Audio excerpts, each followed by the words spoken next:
continuidade.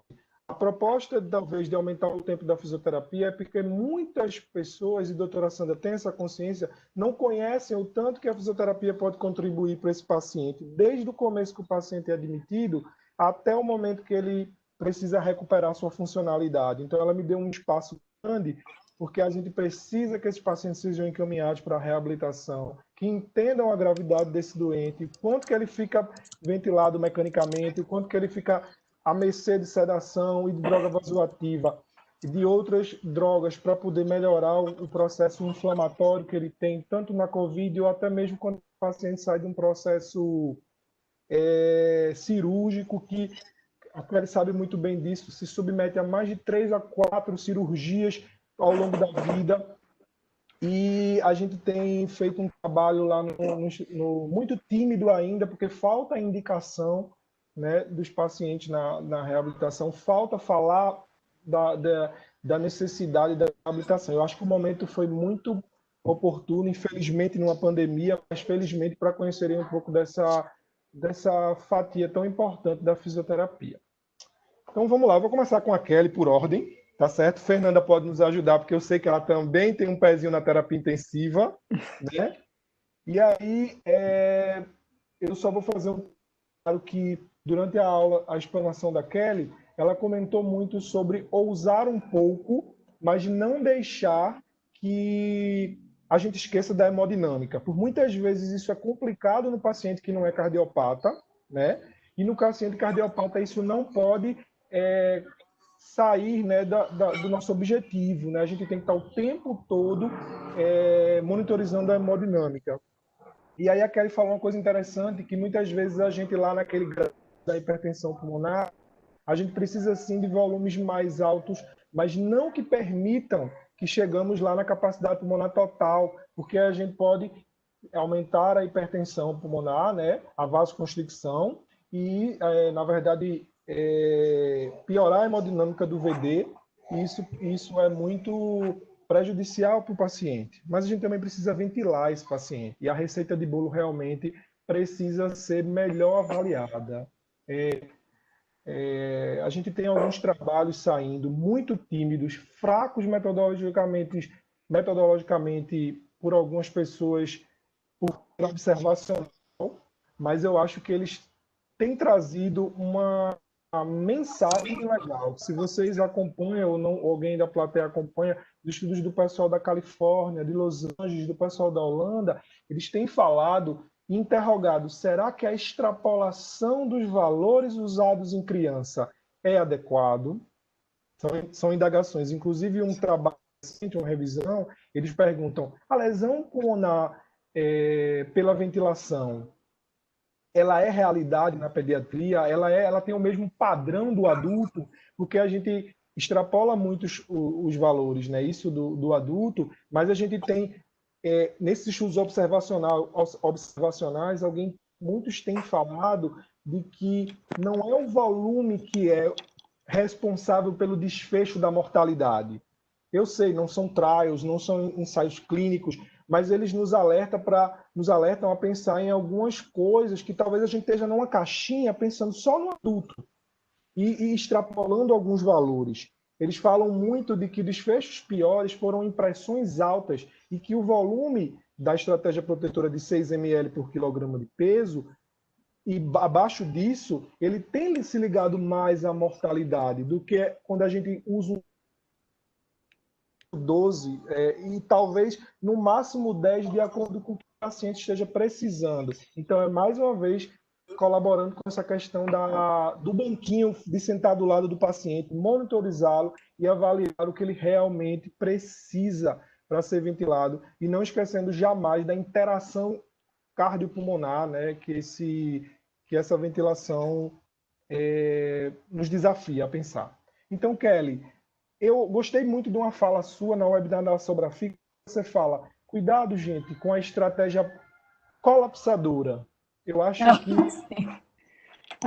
que você esclareceu algumas coisas, mas eu queria ouvir mais alguma coisa sobre as estratégias e o que é que você tem visto no dia a dia. Os estudos vão evoluir. A pediatria sempre evolui depois que o adulto, né? Quando a gente vê os estudos de animais falando sobre a justificativa de também usar volumes um pouco maiores em vez do 6 ml, eles falam muito da estrutura do alvéolo. Eles falam muito da grande quantidade de elastina e uma quantidade menor de colágeno. Isso permite uma maior capacidade de resistir à deformação, feito você falou, o strain, né? Que a gente tanto fala. E aí o estresse feito pela pressão e o strain que o parênquima recebe, ele pode ser um pouco maior. Agora sim, são estudos em animais, mas vamos lembrar que muita coisa que avançou no adulto partiu dos estudos em animais, né?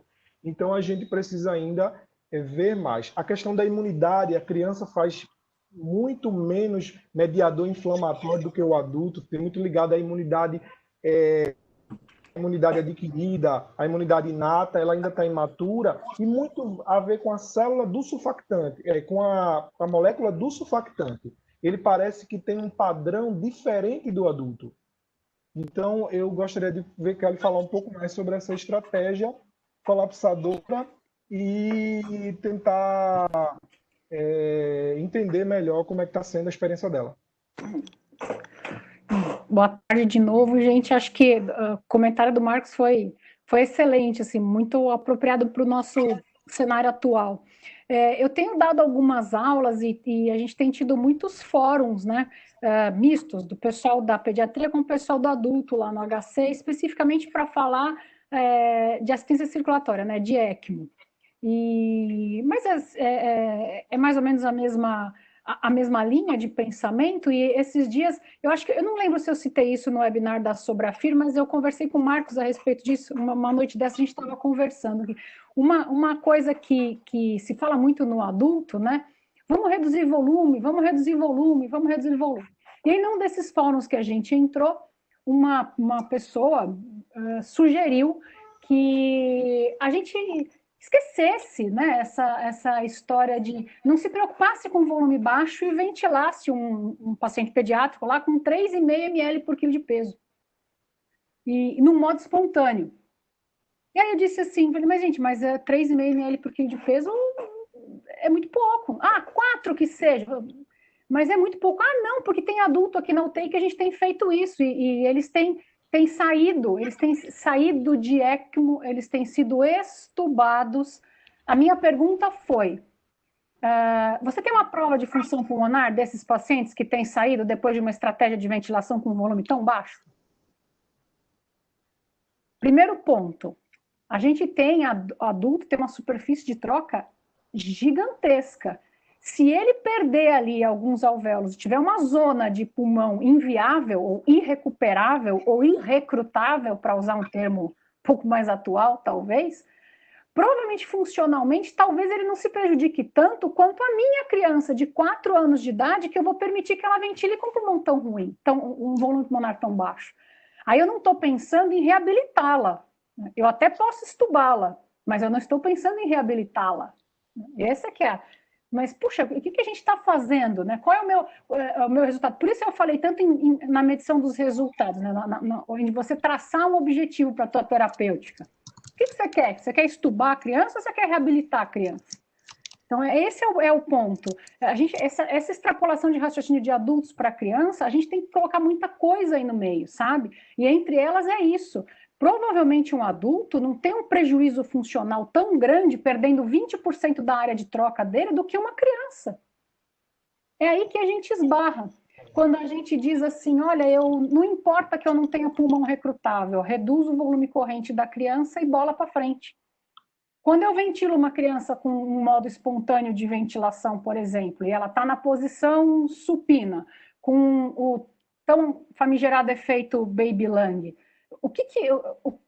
que área de pulmão eu espero abrir e fechar? Eu vou piorar o stress e o strain desse pulmão, e vou piorar muito, né? Uma coisa muito... eu citei um editorial do Dr. Gattinoni, justamente porque ele fala sobre esse efeito, né? O tal do efeito Baby Lung. Não confundam, né? Cuidado com o termo Baby Lung. Baby Lung é um termo que é usado quando você tem um paciente em SARA que perde tanta superfície de troca a ponto dele ter uma superfície de pulmão viável que é compatível com uma criança de 6 anos de idade. Ok. É como se eu tivesse 1,70 m de altura, mas eu tivesse uma superfície de troca de uma pessoa de 6 anos. Isso vai me reduzir a capacidade funcional. Então, esse é o tal do efeito Baby Lung. Mas ele discute nesse editorial uma coisa importante dentro desse efeito Baby Lung. Se você tiver um efeito Baby Lung num doente que já tem uma superfície de troca diminuída pela própria fisiopatologia do crescimento dele, eu vou ter um prejuízo funcional muito grande depois. A gente pode não conhecer agora o prejuízo funcional tardio, mas eles vão chegar, né? E aí a gente vai começar a medir. Então, por isso que eu digo, quando eu digo que o trabalho não acabou, não acaba nunca. Porque daqui para frente a gente tem que medir o resultado do que a gente está fazendo. Então, a gente até, quando a gente estuda essa assistência circulatória, quando a gente estuda ECMO, a gente vê os trabalhos publicados, olha, sobrevivência pós-ECMO, X, 80%. Sobrevivência pós-alta, 10%. Então, o que eu quero? O que eu quero? Né? Eu acho que essa é a chave. O que eu quero? Eu quero reabilitar o doente, e aí a gente, às vezes, precisa chamar o pessoal dos cuidados proporcionais, né? E, às vezes, a gente, olha, eu tenho um limite, meu paciente tem um limite, eu não consigo mais superfície de pulmão recrutável, e com o que está, não é possível ele sobreviver. Uma outra coisa que você tocou num assunto, que é pagar o preço de ventilar numa zona acima da CRF, né? Esse preço de ventilar acima da CRF tem um preço, você precisa de um ajuste hemodinâmico para conseguir fazer isso. E aonde que a gente coloca isso na balança, né? Até que ponto eu estou lá para cima da CRF para manter minha gás ok, e até que ponto eu tenho uma situação onde eu preciso aumentar muito droga, e nesse caso seriam os vasoconstritores para manter pressão. Então, o vasoconstritor ele vai piorar pós-carga do VE, e o aumento da pressão de média de VE vai piorar pós-carga do VD. Pronto, aí a gente faz as duas coisas e dá de presente para o doente uma disfunção cardíaca. Aí é que está. Eu ainda acho que a chave é a gente, no momento do ecocardiograma, para ajustar a ventilação mecânica. Eu sou uma eterna defensora disso. Essa hora do eco, demora, mas frequentemente eles pedem eco de controle. Hoje o doente é um, amanhã é outro. Então, o doente, só para ver melhora da função, eco rapidinho, 10 minutos, você vai lá, puxa sua cadeirinha, você consegue chegar num ponto razoável aí, né? Eu acho que é mais ou menos isso. Não sei se eu respondi a tua pergunta, mas é por aí. Sim. Por aí, é uma linha da gente defender isso antes de se falar, pensar em... Eu tenho uma UTI que hoje recebe uma grande gama de pacientes com síndrome de desconforto respiratório agudo. A gente tem pacientes gravíssimos e muitas vezes a gente tem pouco arsenal terapêutico para esses pacientes. E do ponto de vista de resgate, por exemplo, eu não tenho o ECMO que você tem, a gente tem o óxido nítrico, e a gente tem visto pacientes responsivos e não responsivos. E aí eu lembro de um trabalho que eu li do pessoal da Califórnia, que ele fala muito que o futuro é os biomarcadores. Aquele fulano vai ter um biomarcador que vai dizer ele consegue aceitar o óxido nítrico, enquanto o outro não vai aceitar. E aí eu acho isso fantástico, né? Talvez seja o futuro, talvez demore bastante para chegar aqui, mas a gente tem esse conhecimento. É importante que muitas vezes o paciente não vai responder, não é verdade? Eu vou lá para a Fernanda agora, aproveitando que você falou do eco, e a gente vou fazer uma pergunta para ela também. Fiquei muito feliz, Fernanda, quando eu assisti ao webinar da semana passada, que a doutora Sandra trouxe para a gente, quando eu vi a jornada do paciente, do paciente inglês, né, da criança inglesa. E no webinar ela cita que a partir da alta o paciente é direcionado para uma reabilitação forte, né, no pós-alta, mas que dentro do hospital essa reabilitação já tem começado assim que possível, que é uma coisa que você, inclusive no seu curso de... Quando vi a Kelly falar pela primeira vez cardiopatia congênita num simpósio no Rio de Janeiro, eu me apaixonei por isso. E quando vi você no Instagram falando sobre reab, eu fiquei pensando no meu mundo, que eu sou apaixonado pelo cardiopata, o que é que eu podia trazer daquilo, e por isso que vocês duas estão aqui, por causa dessa competência e pela inspiração também para com todos os outros. Não é à toa que está todo mundo elogiando. Voltando, essa rasgação de seda faz parte. Fernanda, a gente tem uma dificuldade muito grande de receber o paciente com o teste cardiopulmonar, né? Teste de esforço cardiopulmonar. A gente tem uma paciente hoje, que é uma paciente de Fontan, que a gente tem acompanhado. A queixa dela principal era dispneia, 12 anos. A doutora Sandra fez de tudo. Não queriam botar ela na sala de cirurgia. A doutora Sandra nos deu a chance. A pandemia atrapalhou um pouco. A gente não conseguiu enquadrá-la ainda no telemonitoramento. Mas a gente ficou muito satisfeito com o teste cardiopulmonar. Ele ter vindo para nos facilitar a prescrição. Aí eu queria que você falasse, quando você falou o shuttle, o teste câmera de 6 minutos, se já existe alguma correlação desses dois tipos dessa abordagem, né? Do teste de campo e do cardiopulmonar para a cardiopatia congênita. E o que é que você acha da importância do teste cardiopulmonar para esses pacientes? Ótimo. Então, vamos começar pela parte mais fácil, que é o teste de exercício cardiopulmonar. Não mais fácil de executar, né? Mas mais fácil de responder. Sem dúvida alguma, ele é o padrão ouro e a gente vê uma grande dificuldade de ser feita, principalmente na população infantil, né? Existe um receio, uma restrição em relação aos colegas e principalmente em relação aos médicos que solicitam, mas a gente tem consensos escrevendo da segurança do teste, que pode ser feito, inclusive na população infantil. Eu acho que é mesmo uma falta de familiaridade, porque você chega com o teste nas mãos e aí não sabe o que fazer, então não tem por que pedir, né? Então, é o teste padrão ouro para a gente determinar a capacidade de exercício e nos auxilia muito a prescrição de exercício, porque você tem a segurança de saber qual é a frequência cardíaca máxima do paciente. Isso foi testado junto ao médico, no lugar seguro e tudo mais. Então, você tem uma segurança depois de reabilitar esse paciente num delta de frequência cardíaca muito mais seguro. Então, se puder ser feito, melhor. Então, você conhece também os limiares anaeróbios, onde você vai fazer um treinamento melhor da parte aeróbica. Então, assim, é excepcional. Se conseguir, para prescrever o treinamento, excelente. Não consigo, não tenho, não há quem peça e não há quem faça. Ok, então nós vamos ter que identificar qual é a restrição desse paciente. Quando a gente fala em cardiopatia, eu não gostaria de fazer um teste no meu paciente, como, por exemplo, um teste clínico de campo, que ele chega numa frequência cardíaca muito próxima do máximo. Eu não gostaria de fazer num paciente com cardiopatia congênita ou pós-Covid um teste com frequências muito altas. Por quê? Eu tenho risco desse paciente sofrer uma arritmia, eu tenho risco da saturação levar a uma arritmia, a miocardiopatia comprometer esse paciente, a gente não sabe exatamente o que acontece. Então, nas crianças com cardiopatia congênita, ou nas crianças pós-Covid que têm algum comprometimento cardíaco, eu não me sinto confortável em indicar o shuttle test. Porque a gente vai fazer no ambulatório, sozinho, sem recurso. Porque é assim que se faz o teste clínico de campo. Completamente diferente dos pneumopatas. Mas mesmo assim, os pneumopatas pós-Covid, eu também não me sinto segura em fazer o shuttle. Porque eles também podem ter uma miocardiopatia, né? Então, eu acho que a gente precisa ter um pouco de critério. Então, o teste da caminhada de 6 minutos nos dá uma informação a respeito da capacidade funcional. Eu consigo saber pelo teste que o paciente tem redução de capacidade funcional e eu consigo prescrever.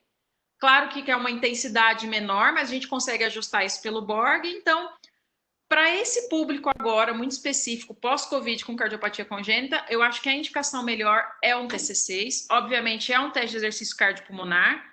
Se não houver, o TC6. Eu acho que é assim que a gente tem que ficar, para segurança. Ótimo. Claro, é muito importante o que você falou, né? Porque o medo que a gente tinha, ela era um Fontan, viu, Kelly?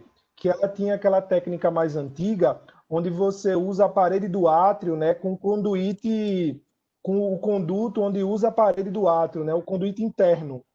E quando a gente foi isso, a gente foi ver esse paciente, a gente começou a estudar, porque para a gente também é novo, a gente está tentando implementar, então muita novidade. A gente viu, Fernanda, que a sutura que é feita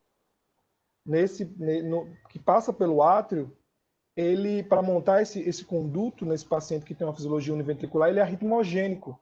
Então, como é que a gente ia fazer o exercício nesse paciente tendo muito medo, né, dele evoluir para uma arritmia? E feito que você falou, num ambiente totalmente não controlado. Então, aí... E esses pacientes de fisiologia univentricular, eles são extremamente dependentes de contração muscular para o retorno venoso, né? Não sei se vocês... A tese da AIDA trabalhou com pacientes cardíacos, com pacientes tardios, né, com Fontan tardio. É uma tese gigante, ela avaliou vários parâmetros, fez até ressonância da coxa de pacientes com Fontan, comparando com pacientes da mesma idade, né, sem cardiopatia. Então, uma das coisas que ela viu que os pacientes dela de Fontan tinham uma capacidade para exercício muito melhor do que os pacientes que não tinham cardiopatia, mas todos eles estavam inseridos num programa de reabilitação. É extremamente interessante. Uma coisa que ela também notou que é interessante, há menos diferenças entre sexos dos pacientes cardiopatas do que dos pacientes controle não cardiopatas. E uma outra coisa interessante que ela encontrou, mas é muito, muito legal, assim, ela agora está fazendo o pós-doc com esses pacientes junto com um grupo da Dinamarca. Entende que tem muito pouca gente que tem um segmento tão prolongado de um doente de Fontan, né? Mas lá no INCOR a gente consegue arrebanhar vários, e aí esse pessoal da Dinamarca tem vindo lá para o laboratório de exercício lá dela, e tem sido bem interessante. E é bem isso, o paciente de Fontan é super dependente, né, do exercício da reabilitação, melhora demais esses pacientes de Fontan. Isso que eu acho extremamente interessante nos cardiopatas. Eles fazem reabilitação, porque a gente, pensando em fisiologia do exercício, né, e aqui uma homenagem ao professor Osserman, que nos deixou um legado imenso, né, e não vai poder contribuir mais com a gente, mas de onde ele estiver, ele vai nos ajudar.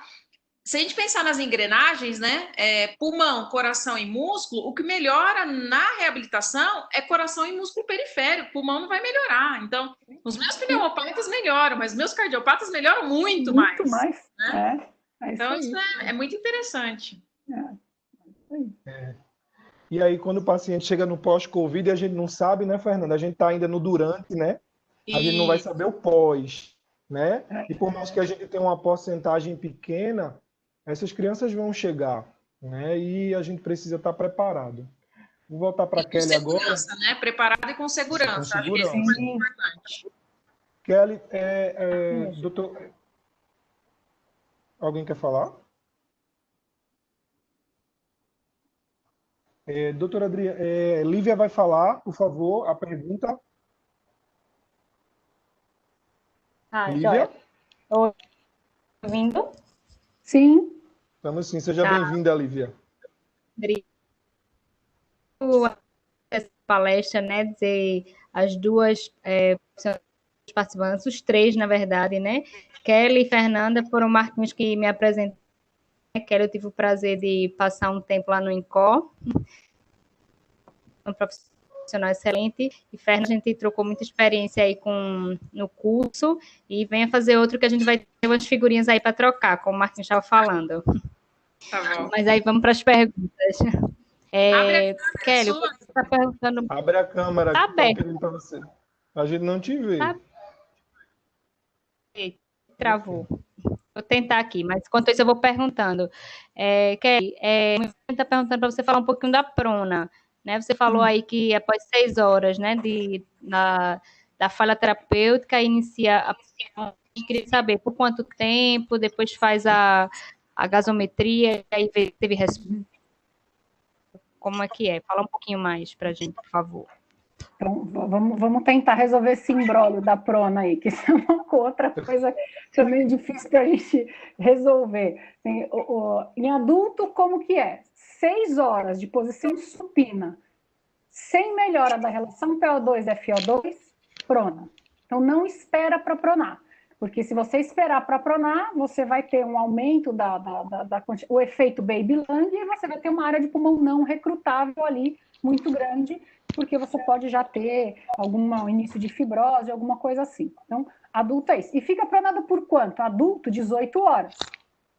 Tá, e aí como vamos extrapolar o raciocínio para a pediatria, né? Então saiu lá a recomendação da Sobrafir, saiu a recomendação da Sociedade Brasileira de Pediatria, saiu a recomendação da AMIB também. O que a gente tem que fazer agora? Uma distinção entre o possível, o desejável e o comprovado cientificamente, né?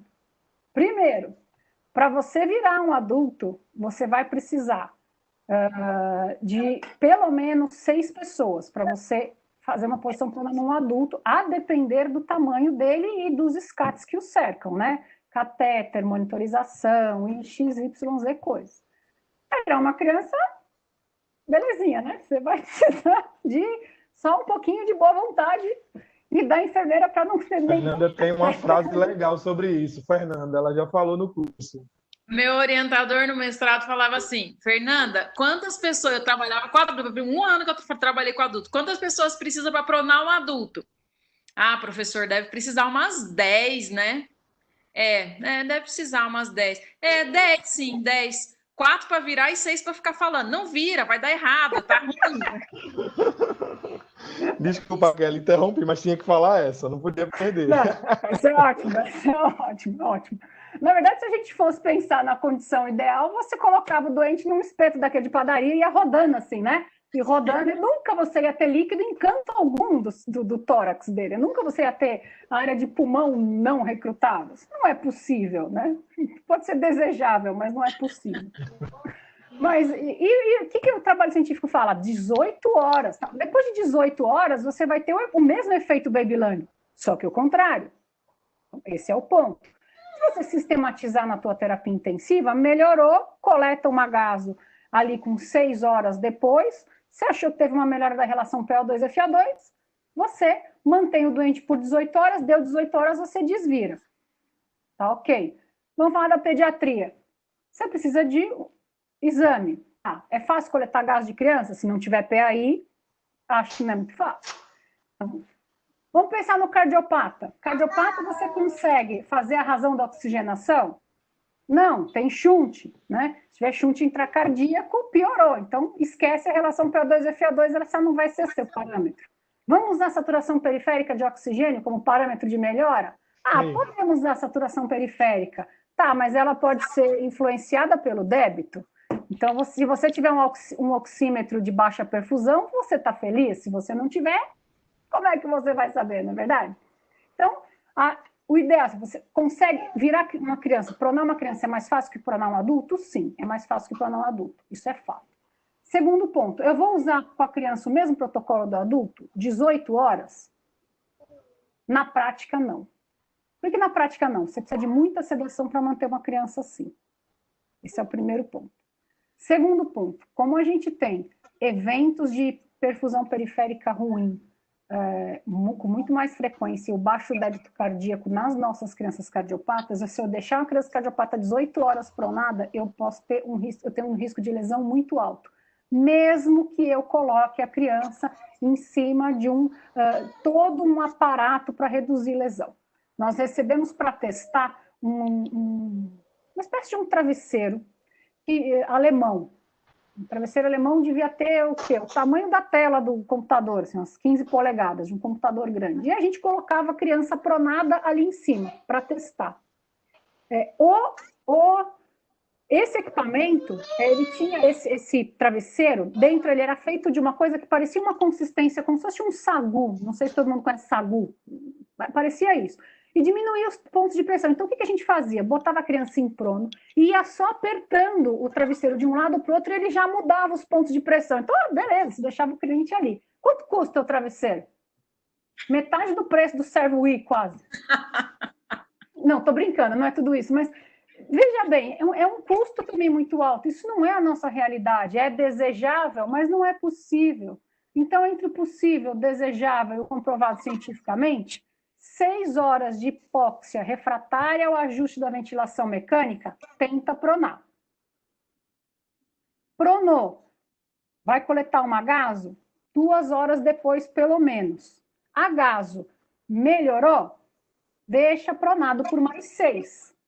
Então, tentar usar o ciclo de 6 horas, 6 em 6 horas, 6 em 6 horas. Isso, de 6 em 6 horas, não dispensa a mudança de decúbito cada 2. O que eu quero dizer com mudança de decúbito? O alívio dos pontos de pressão. Ela pode continuar pronada, mas a gente precisa aliviar. Né? Uma hora você coloca um anteparo, um rolinho no ombro direito para fazer um semi-prono, ou um rolinho no ombro esquerdo. Mas o que eu quero dizer aqui, você pronar uma criança não significa que você nunca mais vai olhar para a cara dela, né? Então, as coisas precisam acontecer. Então, é assim que a gente tem feito. 6 horas de hipóxia refratária. Hipóxia, eu estou dizendo que é uma hipóxia, se você tiver uma saturação ideal de 85 e o dente está saturando 70, isso é uma hipóxia, né? Então, o teu ponto de partida é a sua saturação ideal, seu alvo de saturação, que você precisa construir quando a criança interna, né?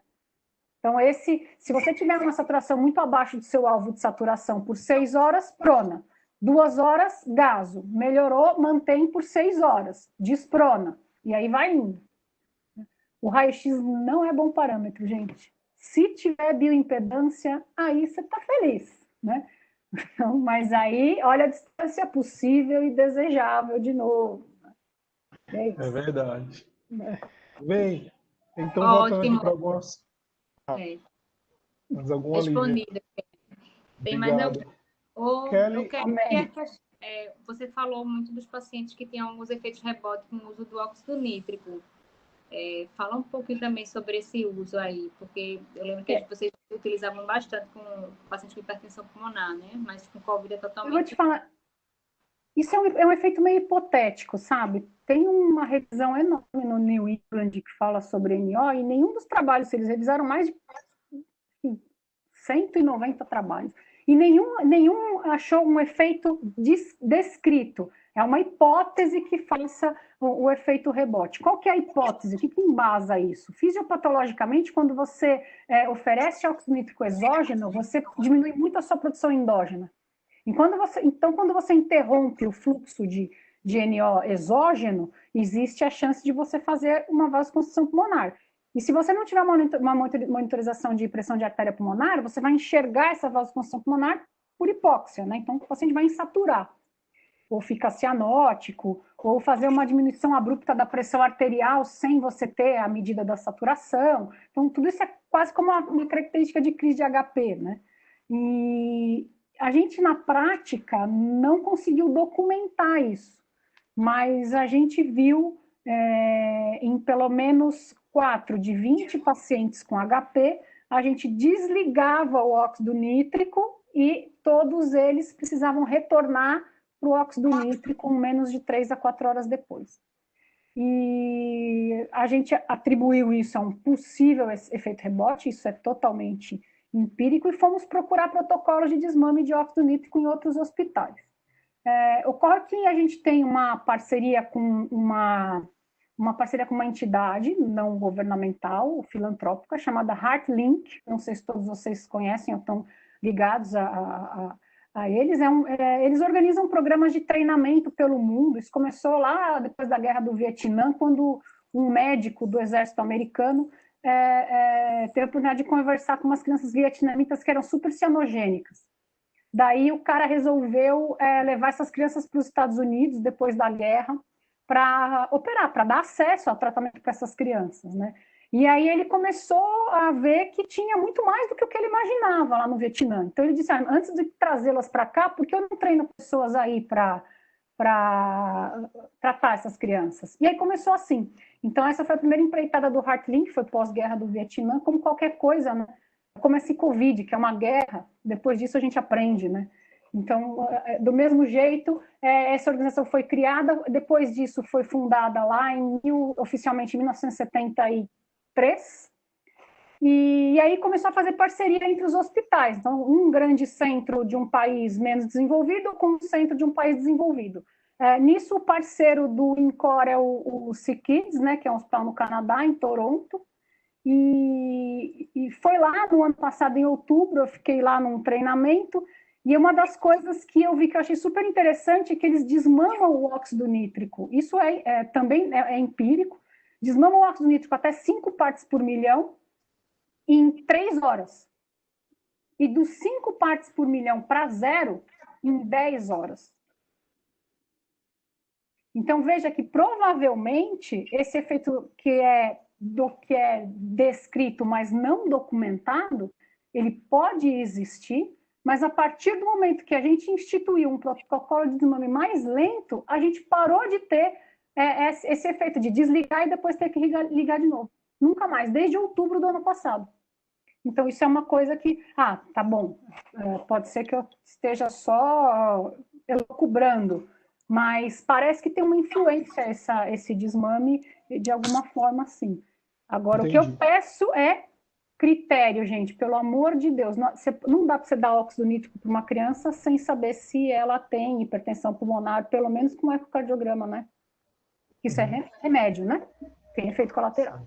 Verdade. Bem, Fernanda, a gente tem visto os pacientes adultos, principalmente, que ainda não conseguiu flagrar alguma criança no pós-Covid ou que se recuperou de uma estadia hospitalar após a síndrome inflamatória sistêmica. A gente tem visto os adultos evoluindo com muita alteração de quadríceps, fraqueza de musculatura do quadríceps.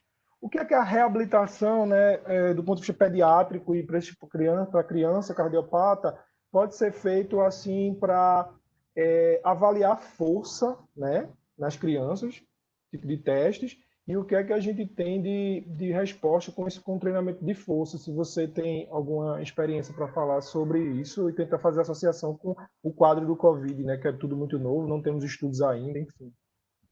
Tá. Quando a gente pensa em paciente pneumopata e cardiopata, né, quadríceps é muito importante, né? Eu lembro que há um tempo atrás a gente ia atender um DPOC na UTI, a gente ficava preocupado com o pulmão. Agora você vai atender o DPOC, você quer ver o tamanho do quadríceps dele, que você sabe que isso reflete mortalidade de maneira impressionante, né? E não diferente com o cardiopata.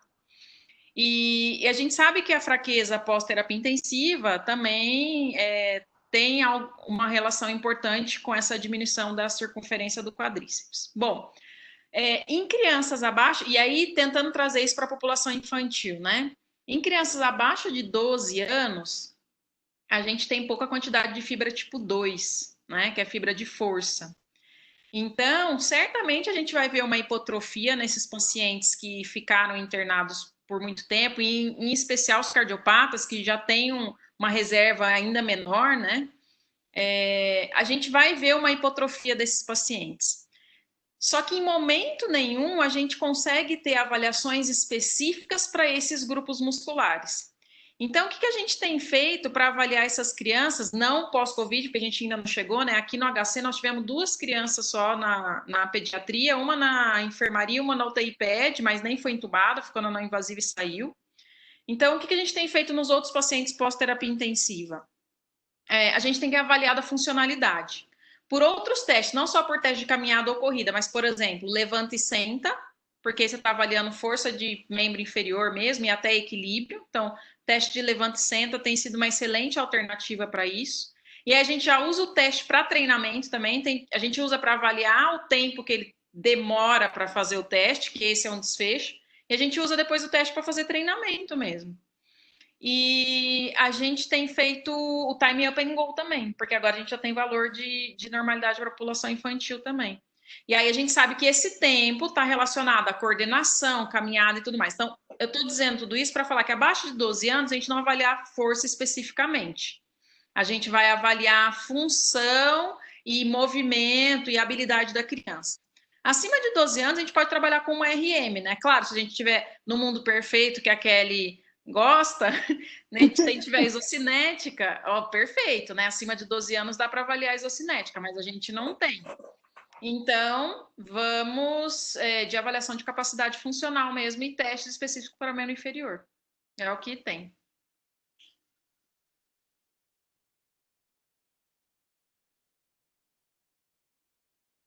Obrigado, Fernanda. Respondido. Lívia, por favor. Joia. A gente tinha uma pergunta, acho que até que ele já respondeu lá, mas pode ser a dúvida de outra pessoa. Eu vou perguntar aqui. Se vocês tinham utilizado o NAVA nessas crianças com Covid, Kelly. Eu queria aproveitar, Kelly, e já emendar para outra pergunta. Quando a gente fala do NAVA de modo avançado, como é que sido a indicação.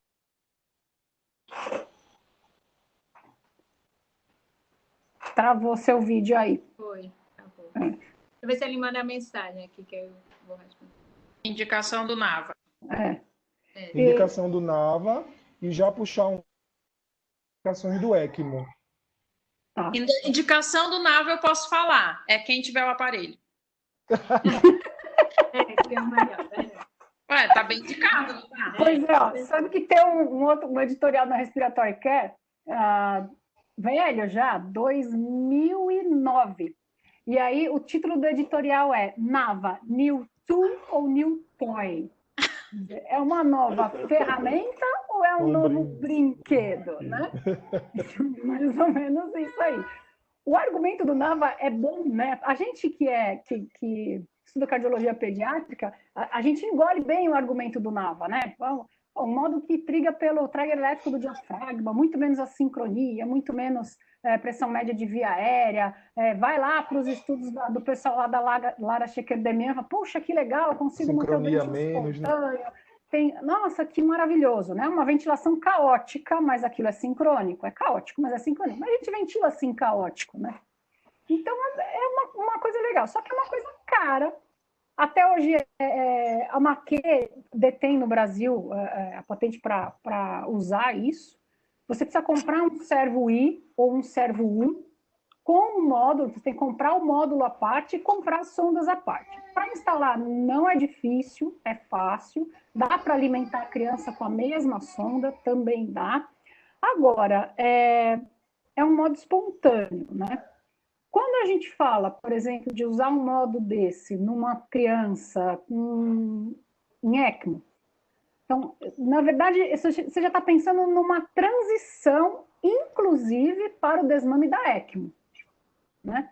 Então, você pode diminuir um pouco a sedação, diminuir a assistência do fluxo da bomba, e a criança está acordada, você não precisa deixar tão sedada, põe em Nava, ok, vai bem, não vai mal, mas é uma transição, né? Da quantidade de dias que ele fica em ECMO, da quantidade de horas que ele fica em ECMO, o tempo maior ele vai ficar num modo mais controlado de ventilação. O Nava deixa lá para o final, quando você já estiver pensando no desmame, né? Isso é ok.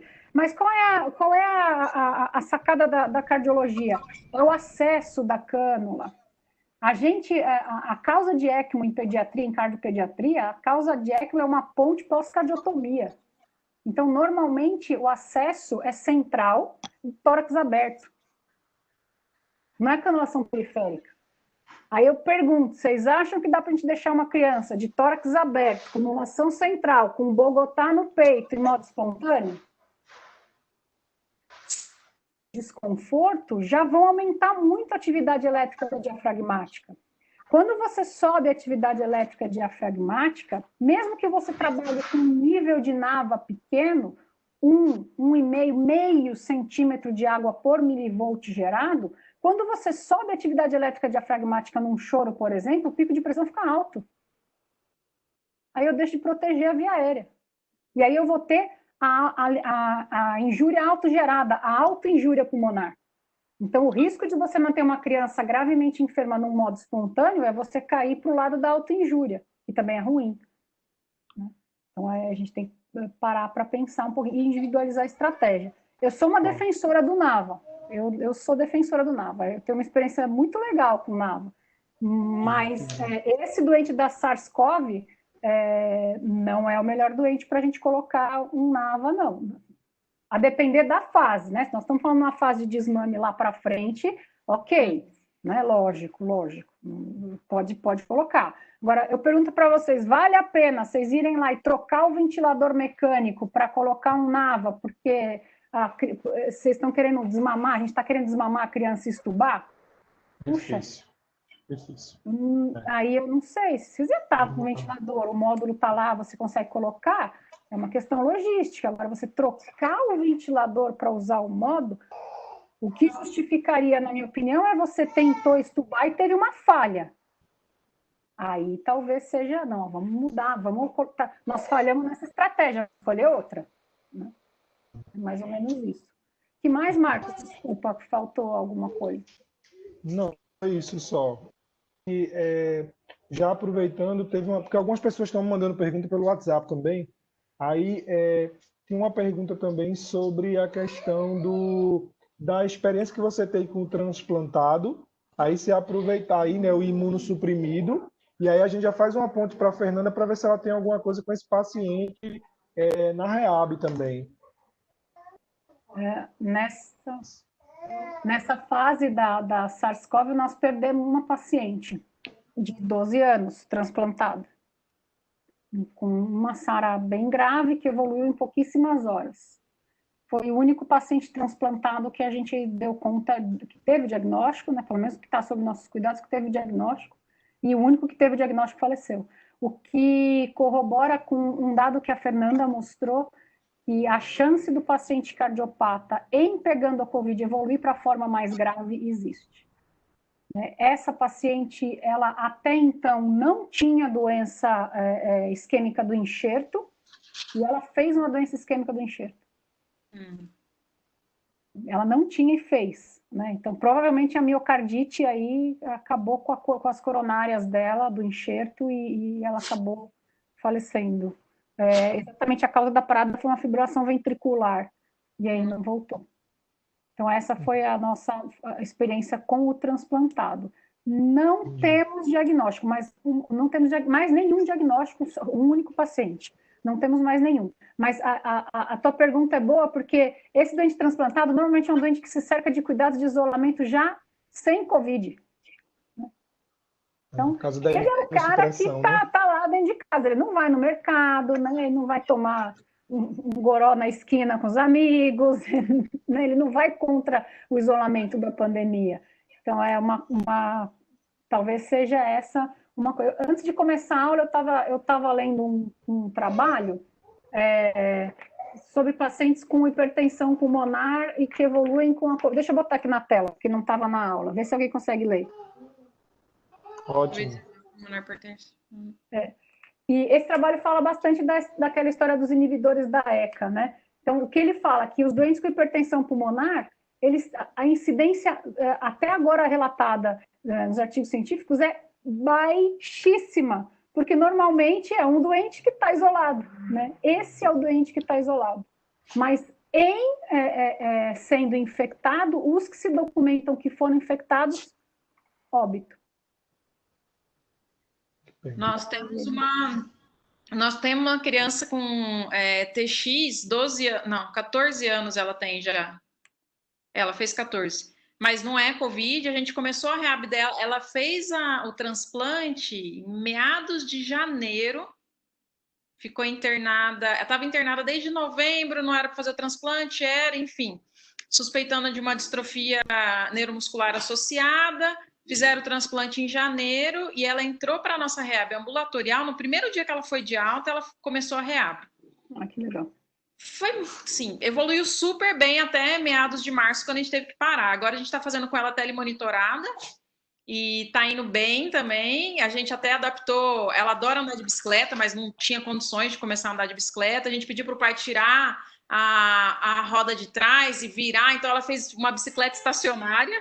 Tá dando super certo e tá melhorando bem, viu? Já tá numa intensidade moderada para ter, mas assim, nada de Covid. E super bem acompanhada e tudo. Que legal. Que legal. Bem, gente, a gente poderia passar a noite aqui. Eu acho que entrar pela madrugada, temos muita conversa boa. Mas como é né? sexta, a gente podia passar a noite tomando alguma coisinha e conversando, né? Concordo, abrir os vinhos aí, as cervejas. Esse é legal, né? Porque esse momento difícil a gente tem se unido e conseguido trocar, encurtado as distâncias, né? Para ir para São Paulo da outra vez, para ir para São Paulo está demorando muito. Quero ir para Minas para conhecer o serviço da Fernanda. Aquela eu aperreio sempre para entrar no encontro. Show. Aí um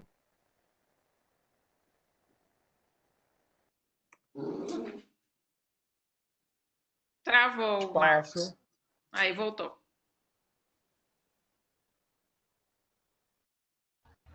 Muito bacana.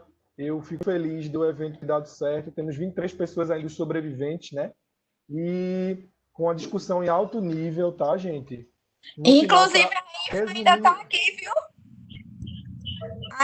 Quem? assistindo tudo. Muito bem, Carol. Top, Carol. Vamos abrir as câmeras para fazer uma foto. Perdemos 2 pacientes Eu cardiopatas. queria dizer que A gente perdeu um cardiopata com hipertensão pulmonar, exatamente, SARS-CoV positivo, certo? Que evoluiu com hipoxemia refratária. A gente não conseguia melhorar esse índice de oxigenação. E a gente perdeu um bebê, uma criança de 4 meses. E eu perdi um pequenininho, um primaturinho também, de 800 gramas. Então, Esses cardiopatas vocês que foram perderam. do nosso índice. Era HP por hiperfluxo? Não, era HP primária. Era HP por fluxo. Era Down, não? Não era. Não era, Você não. lembra a cardiopatia, Carolina? Ele tinha... Eu não tenho agora, mas eu posso te passar. Domingo eu tô lá, eu dou uma olhada. Mas eu lembro que não era algo tão simples, não. Porque com 4 meses, para ele ter HP, ele deve ter um defeito septo, deve ser um hiperfluxo danado. Eu também pensei que era um defeito do septo, né? Mas era... Tem muita coisa que media isso daí. A gente tem visto muitos marcadores que estão mediando, né? Essa coisa do doente produzir ou não HP, né? A gente tem dois comportamentos hemodinâmicos diferentes. Completamente. Mas não evoluiu bem de jeito nenhum. O primeiro paciente nosso que morreu na cidade era um cardiopata com defeito de septo. E Um Dowzinho. Muito mal, isso. Não foi refratário à posição prona, enfim, e acabou indo a óbito. Então, assim, meu Deus, gente, poderíamos continuar, mas enfim, Jailson já está aqui dizendo que é melhor marcar outro evento, parte 2. Mas eu queria dar só uma palavrinha também no final, porque Certo. apesar de não ter podido ficar toda a tarde, mas eu entrei e saí algumas vezes e consegui ver a excelência do evento. Eu queria só parabenizar o grupo, viu, gente? Eu estou dentro do carro agora, saindo do hospital, mas peguei vários pedacinhos e queria parabenizar a todos. Peguei agora o finalzinho aí da discussão da Kelly com a Fernanda e Camila, viu o grupo todo, e agradecer também a Marquinhos, a Carol, a todo o grupo que participou, e vi que tem muita gente ativa, a Roseli lá do Ministério da Saúde, eu vi que está presente ainda também até agora e tal. Então, gente, muito bom. Graças a Deus, eu acredito que isso ficou gravado, né? E que nós vamos poder disponibilizar no site, porque os trechinhos que nós não pudemos assistir na hora, a gente poder trazer depois. Então, muito, muito obrigada a todos vocês por terem participado. Para nós foi um prazer enorme, muita coisa para aprender. Kelly, eu gosto muito do pessoal lá do Children's Heart Link também, e acho que é excelente isso que vocês tiveram. E esse finalzinho aí sobre hipertensão pulmonar foi excelente.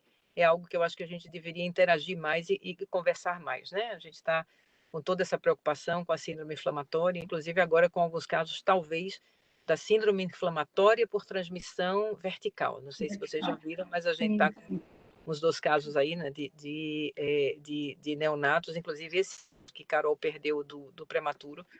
Não sei se a gente vai poder retrospectivamente investigar, mas seria interessante. Mas o da Adriana Mello e um que acaba de ser publicado da Holanda, né? Eles realmente mostram que houve transmissão vertical e eles fizeram a síndrome, inclusive dilatação coronariana, todos os marcadores inflamatórios. Então, muita coisa para se preocupar, né, gente? Para a gente tentar aprender mais. Tem muito de imunidade inata nesses pacientes com HP, muita coisa que precisa... Exato.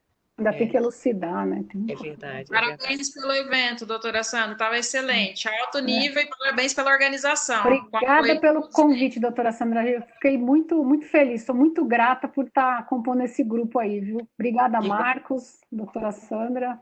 Na próxima oportunidade, a gente precisa se encontrar pessoalmente. Verdade. Se quiser. Aquele drinkzinho que a Fernanda estava sugerindo, a gente vai guardar para a próxima. Isso, obrigada, pessoal. Ó, e eu gosto dessa terra dos 6 aí, eu vou com gosto, viu? Venham-se embora. Kelly, eu sempre levo bolo de rolo, vou lembrar, ela vem pegar aqui esse bolo de rolo. Isso. Inveja do frio de vocês aí. Paulo, tá frio pra caramba aqui. Então, eu tô invejando seu cachecol aqui. Menina, mas é porque eu tô parada, fica um pouco pior. Deixa eu ver se eu acho. Ó. 17. Uau. Aqui deve estar mais ou menos isso, só que eu tô dentro de casa também. Mas amanheceu com 14.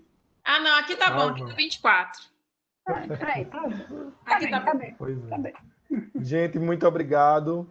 Obrigada, Foi um prazer. gente. Fechando direitinho Obrigada também. essa mesa com agradecimento, dizendo que, mais do que nunca, trabalhar com cardiopata é particularizar.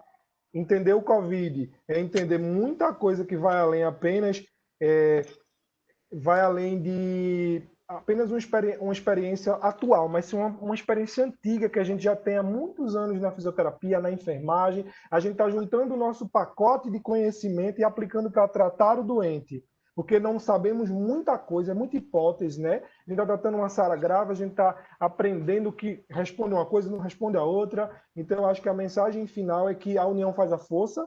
O vírus que contaminou os chineses não entra em contato com o vírus que contaminou os brasileiros, e aí eles podem cooperar, mas a gente pode, não é verdade?